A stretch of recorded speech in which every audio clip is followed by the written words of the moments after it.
So, guys, welcome back to episode 5. A little bit extra, little touch.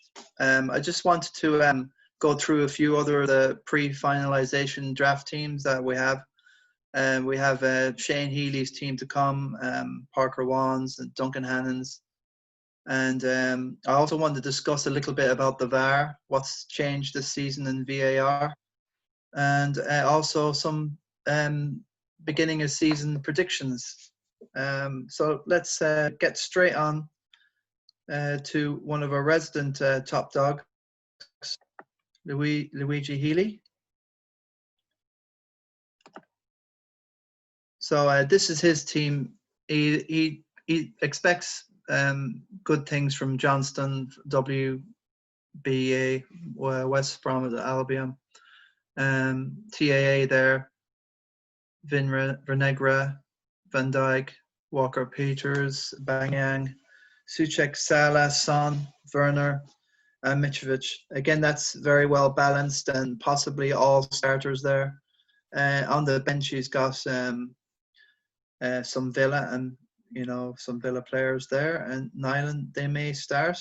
Nyland's chance is as good as anyone's. I think there's Sneer as well, another keeper, and Tom Eaton is injured, so it could be handy to have him on the bench for game week 2, for double game week.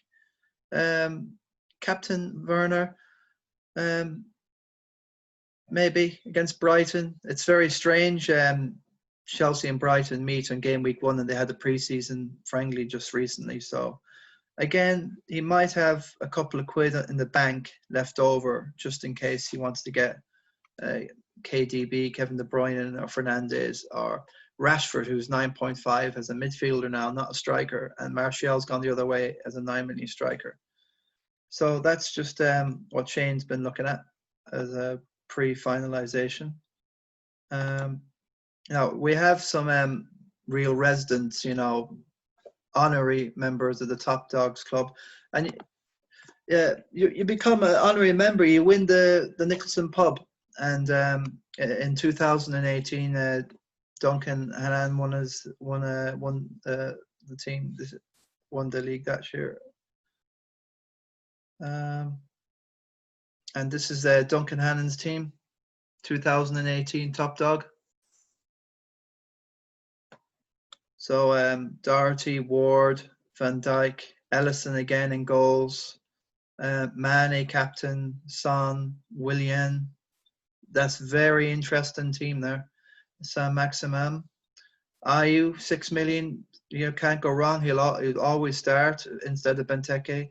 Werner again seems to be coming up all the time as a constant. He'll be on penalties.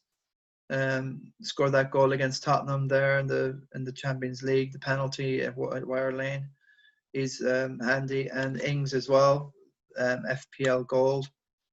On the bench, still ailing now. This guy from Leeds, he did get about 5 goals as well. I think he's a 4.5 defensive player, and he's very interesting. You'll get attacking points off him. Egan, we know all about Egan. He'll score goals. So that's a very well thought out and balanced team.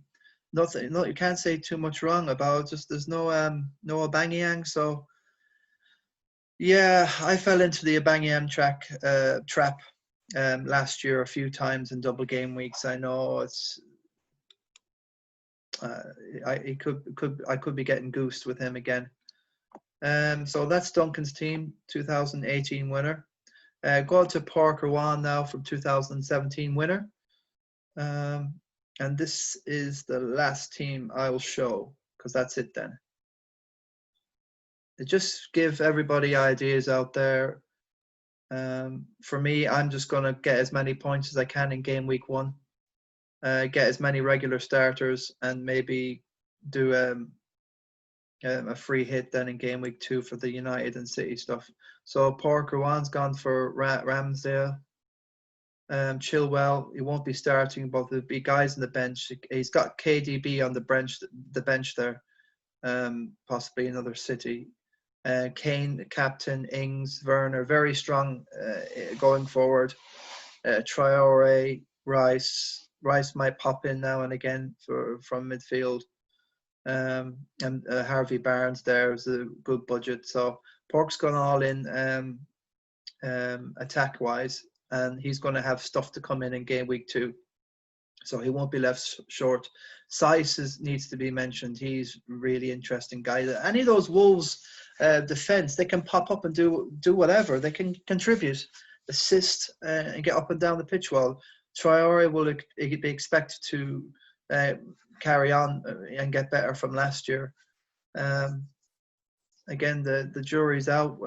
Can he repeat it for next season? So that's basically all I want to say about this.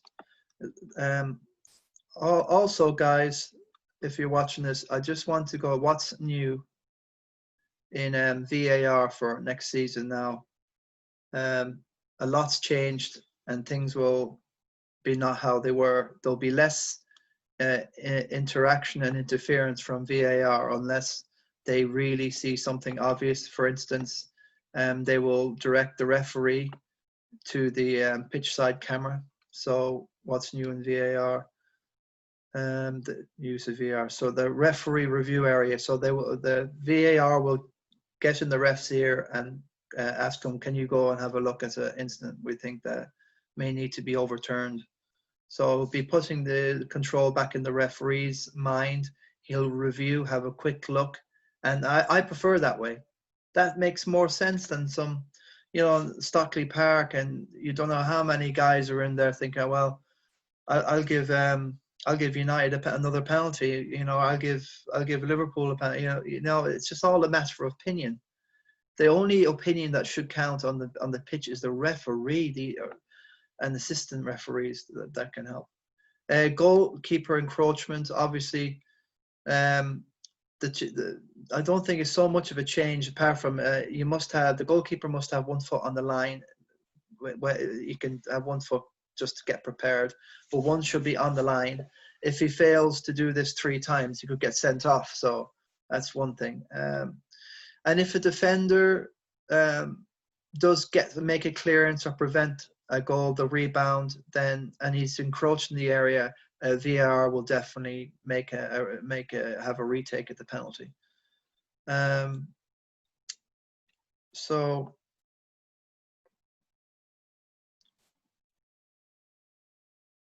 yeah. So another thing is flagging the offsides. The flag for offsides won't be raised until the passage of play has been completed. Whether it's a goal or whatever chance it is, it has to be completed, whereas before they were raising the flag. So VAR will then review if that goal is scored and then get back to the referee that he may need to go and look at the pitch side monitor.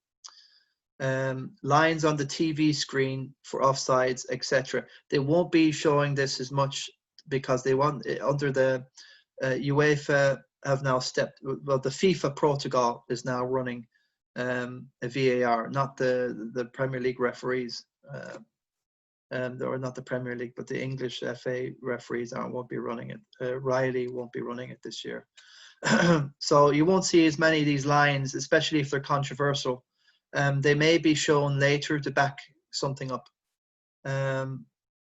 So they won't be shown in real time as we're watching it. That's basically it. So yeah, the referee won't. Yeah, so VAR will monitor whether the keeper encroachment. So this is so basically there's going to be a red line, a blue line and a red line. So red line you can see is the offside bit there, and obviously the blue is going to be for the defender, the green is going to be for the attacker. So as long as that green line is just behind the blue, that's going to be onside, and the reverse of that for the red line, you can see clearly that's where the defender and the striker there is well onside. So I think it might be a lot better this season and less crazy controversy, and it will put maybe more power in the referee, which is what we really want. So anyway, my predictions for top four. Well, I think I'm going to go for Spurs fourth. I know it's just insane. I'm sorry, I have to say something like that, but when Mourinho took over in mid-November after Poch, Tottenham were 14th in the table. I know it's hits and buts, but at the end, it looked like that for long periods they could get into the top four, but eventually finished sixth. I think there's more scope for improvement, and I think Tottenham have tightened. They've got some bodies in, and they're going to need them. I think they need everybody. They can't afford to let anybody go, not even in Ndombele. But a lot can change until the 5th of October. What am I going to say? I'm worried about Liverpool because I know they still have until the 5th of October, and maybe Jurgen Klopp is worried about the dynamic of the dressing room, but they've let go of Lallana to Brighton, and Brewster might go out on loan, and I think that Harry Wilson, I think he's gone as well. He won't be sticking about. Might be going on loan or transferred. So I think I'd like to see Liverpool get some more, on the bench to just in case somebody gets injured. I don't think Origi is more has prolific, although he does get big goals. I think Liverpool would just be flagging a bit in third. Then I'm going to go for.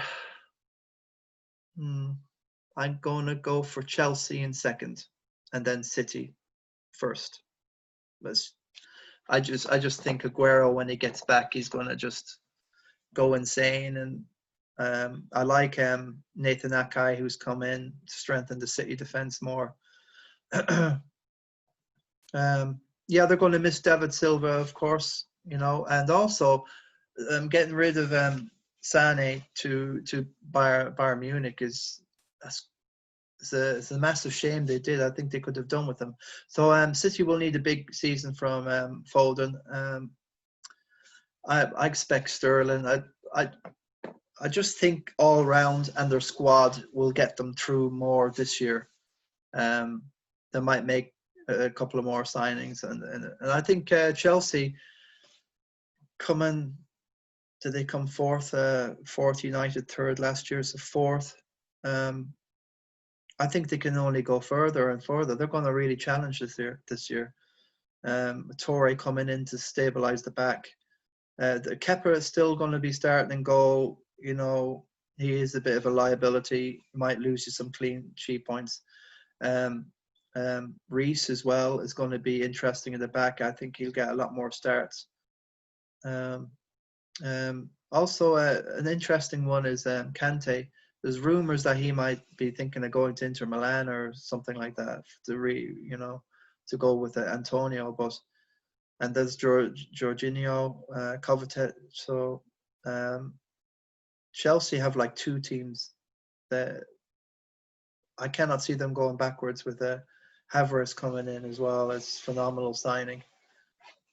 So that leaves United in fifth. Well, United could easily be fourth, to be honest with you. If I wasn't wearing the shirt, I'd probably say, United fourth and Spurs fifth. But I'm gonna back Spurs to get off and Mourinho. This I can't help it. Sixth and seventh. Well, I think Everton. Are going to be tops. Maybe 7, 6. Another good season from Wolves. They have nothing to hinder them or to complicate their fixture, their run. They're not in Europe. They've kept most of their guys, apart from Doherty, of course. Depends what Spurs will play, a back three or a back four.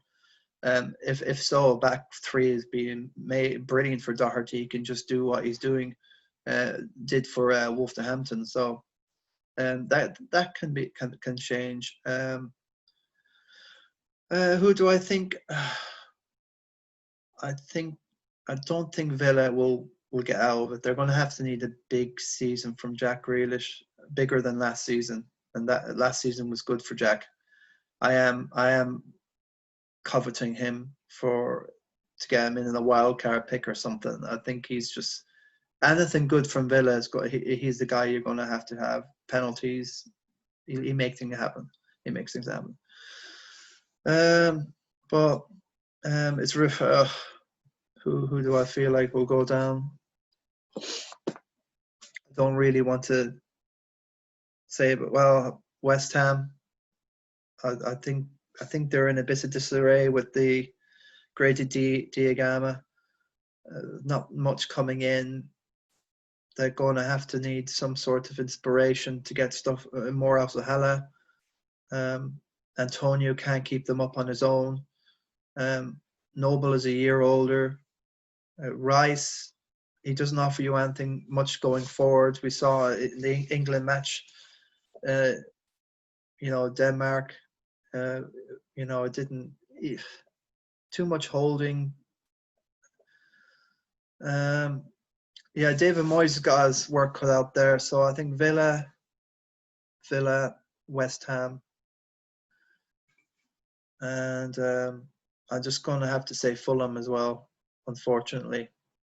I like Fulham, great place, Craven Cottage. Terrific place to go and very handy and convenient for me and on a away day if we ever get back to football. So that's my three for the relegation. Teams that will flatter. I think West Brom will stay up. They've signed too much. They look really good. I like Ollie Burke that's come in for them. He's a bit of a wild card at 4.5 in the fantasy. I just like West Brom seem to have ambition.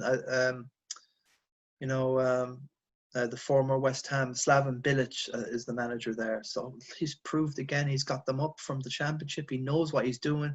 And imagine that for a derby. I think in the FA Cup last year, I think Slaven came back and bet West Ham 1-0, which didn't go down very well with any of the punters in my locality here in East Ham. I think West Brom will stay up. I like Leeds. They have enough going forward. I think they could be the Sheffield United really of next season. So I just want to wish everybody the best of luck for this coming Fantasy Premier League 2021. I'm a little bit worried about the COVID thing. Here in London, we're getting 3,000 cases a day. It hasn't changed since Monday. So whether they're testing more, but that's a stable figure. That's, it's the virus is still affecting the community. And recently in Doncaster Racecourse, they had 2,500 spectators there. I think on Tuesday's meet or Wednesday, one of those days. Tuesday, I think, and they had to cancel it for the following few days because Doncaster or the borough there decided to call it off because of transmission rates going up. So that's back to square one in regard to footballers and attendance for spectators over here in Britain, because the race course is massive, wide open area. So if you can't keep this race course safe, COVID safe, I can't see spectators being inside the grounds here in London or across the board for, it could be January or February. I just feel until they know where this COVID's going in this winter. Also, another reason why I fancy City for the title, Elaine, is because I've just seen what City have done with no fans in the stadium. They had amazing, they bet Liverpool 4-0. It could have been more. Liverpool could have scored, albeit. But in this sort of sterile atmosphere, it's just pure football. Certain teams like Sheffield United and Brighton, they need that home support. Southampton, and I definitely feel at Tottenham as well. We do make a difference. We drive them on rather than the players going through the motions or getting sucked in just in football, and there's no outside pressure that either puts the pressure, that either adds derogatory to their game or less. And I think with Tottenham. Sometimes I think if there were fans there to sometimes give them a rocket to where, it gets a bit more out of them. Same with West Ham. They need the fans on board there. So teams like that are really missing the fans. I just hope that Mourinho and the staff can have more motivation from the sidelines. But Man City just seem to revel in it. I think Liverpool really need the fans as well. The pressure, the atmosphere. There's less intimidation now. So that's another reason I wanted to mention about what's going on currently over here. So guys, everyone out here, get in my well, I'm running these leagues since 2014, and Nicholson's pub is my favorite pub. It's the place where I feel home, and I wanted to be back ASAP. And the pubs are still not open since March. Nothing going on, and I want to be safe, but have some sort of social interaction. We're social animals, aren't we? So this is just the league code you need now for next Saturday. Get your teams in before 11 a.m. That's the deadline. Otherwise, you're going to miss a game week till game week 2. You're going to miss the chance to change your team around. I'm going to leave. I'm going to cancel. I'm going to close membership for the Christy Nicholson pub, the Kirk Clapp Memorial League, and the King of the Travellers League. The 3 leagues I have before game week 2. So it doesn't make any difference, what goes on in game week 1. So I'll leave it till game week 2, the double game week. So guys, thanks for listening, watching. Remember, we're doing this Top Dog thing to give you advice and to hopefully make you all get better, improve. My aim is for all the Top Dog residents and the Top Dog family and around to all get better. I want us all top 50,000 next year. That's what I'm going for. I want top 50,000, but I am a perennial slow starter. So I normally have to do a wild card or something and get myself out of trouble in the game after game week 2 sometimes. So anyway, Top Dogs out, and thanks for listening, guys. God bless.